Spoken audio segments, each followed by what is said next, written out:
হরে কৃষ্ণ। তো আমি এখন গীতা মাহাত্ম্য বই থেকে গীতার প্রথম অধ্যায় পাঠ করলে কি মাহাত্ম্য বা কি ফল সেটা এখন পাঠ করব শ্রীমদ্ ভগবদ্ গীতা মাহাত্ম্য বই থেকে। পদ্মপুরাণে দেবাদিদেব শিব কর্তৃক ভগবদ্ গীতার মহিমা কীর্তন। প্রথম অধ্যায়। পার্বতী দেবী বলছেন, হে প্রভু, সকল অপার্থিব সত্য আপনার অবগত এবং আপনার কৃপায় আমি লীলা পুরুষোত্তম ভগবান শ্রীকৃষ্ণের মহিমা শ্রবণ করেছি। হে ভগবান, এখন আমি আপনার কাছে যা শ্রবণ করলে ভগবান কৃষ্ণের প্রতি ভক্তি বৃদ্ধি পায়, শ্রীকৃষ্ণের মুখ নিঃসৃত সেই শ্রীমদ্ ভগবদ্গীতা মাহাত্ম্য শ্রবণের অভিলাষী। শ্রী শিব বললেন, জলদ মেঘ বর্ণ যার রূপ, পক্ষীরাজ গরুর যাঁর বাহন, অনন্ত শেষ সহস্র ঘনা বিশিষ্ট নাগ যার শয্যা, সেই অপার মহিমামণ্ডিত ভগবান বিষ্ণুকে আমি সর্বদা উপাসনা করি। প্রিয়ে পার্বতী, একদা মূঢ় দৈত্যকে বধ করার পর ভগবান বিষ্ণু যখন অনন্ত শয্যায় শান্তিতে বিশ্রাম করছিলেন, তখন বিশ্বের সকল ঐশ্বর্য প্রদানকারী লক্ষ্মী তাঁকে শ্রদ্ধার সঙ্গে জিজ্ঞাসা করলেন, ভগবান, আপনি সারা বিশ্বের ধারক ও বাহক হয়েও এই ক্ষীর সমুদ্রে আশ্চর্যন্দে নিদ্রিত আছেন, এর কারণ কি? ভগবান বিষ্ণু উত্তর দিলেন, প্রিয় লক্ষ্মী, আমি নিদ্রামগ্ন নই। আমার শক্তি কেমন বিস্ময়করভাবে কাজ করছে আমি সেটাই পর্যবেক্ষণ করছি।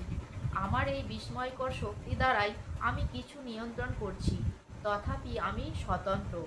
আমার এই দিব্য কার্যকলাপ স্মরণ করে বড় বড় ভক্ত ও যোগীরা জন্ম মৃত্যুর চক্র থেকে নিজেদের মুক্ত করতে সক্ষম হন এবং আমার নিত্য চিন্ময় প্রকৃতি প্রাপ্ত হন। লক্ষ্মীদেবী বললেন, হে সর্বনিয়ামক, আপনি মহান যোগীদের ধ্যানের লক্ষ্য, আপনাকে বাদ দিয়ে কিছুই চলতে পারে না। তৎসত্ত্বেও আপনি স্বতন্ত্র। আপনি এই জড়জগতের সব কিছুর সৃষ্টি, স্থিতি ও ধ্বংসের কারণ। যে শক্তির জন্য আপনিও এখানে শায়িত অবস্থায় ধ্যানমগ্ন, আপনার সেই অতি আকর্ষণীয় বিস্ময়কর শক্তির কার্যাবলী সম্বন্ধে দয়া করে আমাকে অবগত করান। ভগবান বিষ্ণু বললেন, প্রিয় লক্ষ্মী, আমার সেবায় যার প্রবণতা আছে সেই আমার বহুবিধ কর্মশক্তি, এবং কিভাবে এই জন্ম মৃত্যুর বন্ধন থেকে মুক্ত হয়ে বিশুদ্ধ বুদ্ধি দ্বারা আমার নিত্য প্রকৃতি সম্বন্ধে জানা যায় তা উপলব্ধি করতে পারে। শ্রীমদ্ ভগবদ্গীতায় এই দিব্য জ্ঞানের কথা বিশদভাবে ব্যাখ্যা করা হয়েছে। লক্ষ্মীদেবী বললেন, হে প্রভু, আপনি যদি আপনার কর্মশক্তিতে আপনি বিস্ময়াভিভূত এবং সেই শক্তির পরিমাপ করতে সদাই সচেষ্ট, তাহলে ভগবদ্গীতার পক্ষে আপনার সেই অসীম শক্তির পরিমাপ করা কিভাবে সম্ভব এবং কিভাবে সেই সব অতিক্রম করে আপনার চিন্ময় প্রকৃতি লাভ করা যাবে? ভগবান বিষ্ণু বললেন, আমি নিজে ভগবদ্গীতা রূপে প্রকাশিত হয়েছি। গীতার প্রথম 5টি অধ্যায় আমার 5টি মস্তক, পরের 10টি অধ্যায় আমার 10টি বাহু এবং ষোড়শ অধ্যায়টি আমার উদর এবং শেষ 2টি অধ্যায় হলো আমার চরণ। এইভাবে ভগবদ্গীতার বিগ্রহকে বুঝতে হবে। ভগবদ্গীতা হলো সর্বপাপ নাশক।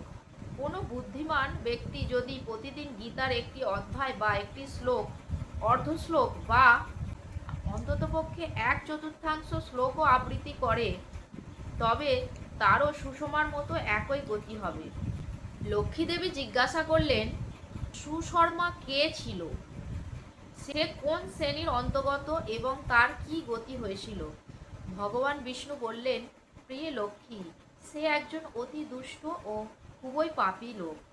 সে একটি ব্রাহ্মণ পরিবারে জন্মালেও সেই পরিবারের কারো কোনো বৈদিক জ্ঞান ছিল না।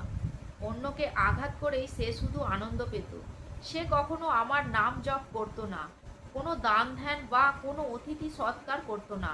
প্রকৃতপক্ষে সে কখনো ধর্মকর্ম সম্পাদন করেনি। জীবিকা নির্বাহের জন্য সে শাক পাতা সংগ্রহ করত এবং সেগুলি বাজারে বিক্রি করত। সে মদ মাংস ভক্ষণ করত। এইভাবে সে জীবনযাপন করত। একদিন সেই নির্বোধ সুশর্মা এক মুনির বাগানে শাক পাতা সংগ্রহ করতে গেলে এক সর্প তাকে দংশন করে। সে মারা যায়। মৃত্যুর পর তাকে বিভিন্ন নরকে নিক্ষেপ করা হয়। সেখানে সে বহু কষ্ট ভোগ করে। তারপর সে একটি ষাঁড় দেহ প্রাপ্ত হয়। একজন খোঁড়া লোক সেই ষাঁড়টি কিনে তার কাজে লাগায়। প্রায় 7-8 বছর সে খুবই ভারী ভারী বোঝা বহন করে। একদিন খোঁড়া লোকটি তার ষাঁড়ের পিঠে খুব ভারী বোঝা চাপালো। ষাঁড়টিকে দ্রুত হাঁটতে সে বাধ্য করায় হঠাৎ করে ষাঁড়টি পড়ে গিয়ে অজ্ঞান হয়ে গেল। অনেক লোক ঘটনাটি দেখতে জড়ো হলো। ষাঁড়ের জন্য দুঃখ প্রকাশ করে এক ধার্মিক ব্যক্তি তার কিছু ধর্মকর্মের ফল ষাঁড়টিকে দান করলো। সেই দেখে দাঁড়িয়ে থাকা অন্যান্য লোকেরা তাদের ধর্মকর্মের কথা স্মরণ করতে শুরু করে দিল এবং তাদের কিছু পুণ্য ফল ষাঁড়টিকে দান করলো। সেই ভিড়ের মধ্যে একজন বেশ্যাও ছিল। সে কখনো কোনো পুণ্য কাজ করেছে বলে জানতো না, কিন্তু প্রত্যেকেই ষাঁড়ের প্রতি তাদের পুণ্যফল দান করতে দেখে কখনো যদি সে কোনো পুণ্যকর্মফল করে থাকে তবে তার সেই ফলও সে ষাঁড়টিকে অর্পণ করলো। এরপর ষাঁড়টি মারা গেল। মৃত্যুর দেবতা যমরাজের আলোয় তাকে নিয়ে আসা হলো। সেখানে যমরাজ তাকে জানালো, বেশ্যাটি তার পুণ্য ফল তোমাকে দান করায় তুমি এখন পূর্বকৃত পাপকর্মের প্রতিক্রিয়া থেকে মুক্ত। এরপর তার বৈদিক সংস্কৃতি সম্পন্ন ব্রাহ্মণ পরিবারে জন্ম হলো। পূর্বজীবনের কথা সে স্মরণ করতে পারত। অনেকদিন পর তার নারকীয় অবস্থা থেকে মুক্তির কারণ যে বেশ্যাটি তাকে খুঁজে বার করতে মনস্থ করল।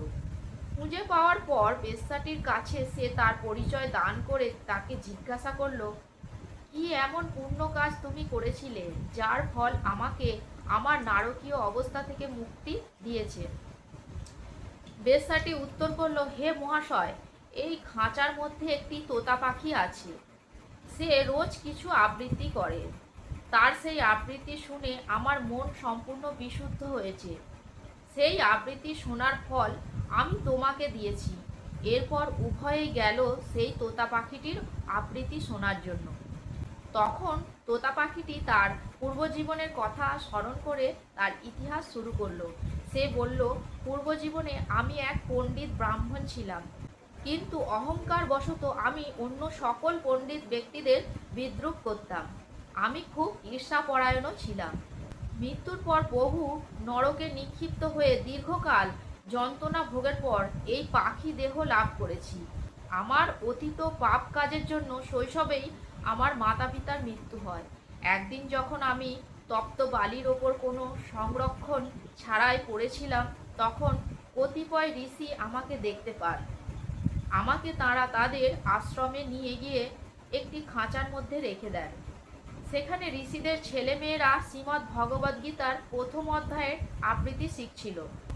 তারা শ্লোকগুলি বারবার আবৃত্তি করছিল। আমিও তাদের সঙ্গে বারবার শ্লোকগুলি আবৃত্তি করা শুরু করলাম।